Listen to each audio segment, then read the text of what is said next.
ক্ষমতার দোহাই দিয়ে হোক, প্রভাব প্রতিপত্তির দোহাই দিয়ে হোক, আইনের বলে হোক, কোরআনের বিরুদ্ধে যারাই অবস্থান নেবে, আপনি পেছনে হাত দিয়ে খোঁজ খবর নিয়ে জানবেন, দেখবেন ওর জন্মে ঠিক নেই, সে যেই হোক।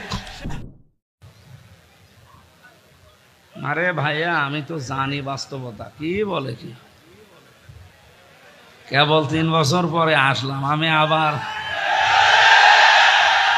নেড়া একবারই বেলতলা যাই না, আমার আর যাওয়া লাগবে না তা না, আমার জীবনই ওইটার উপরে। কোরআনে কারিমকে এই দেশের সংবিধান হিসাবে আমরা যেন পাই, কারণ 53 বছর আমরা দেখলাম বিভিন্ন আইন দিয়ে দেশটা চলেছে, কাঙ্ক্ষিত মানের শান্তি আমরা এখনো দেখতে পাইনি, আর পাওয়া সম্ভব না। কোরআন দিয়ে দেশ চললে কেমন দেখা যায় এটা দেখতে বাকি আছে। এটা দেখেছেন আপনি? দেখেন।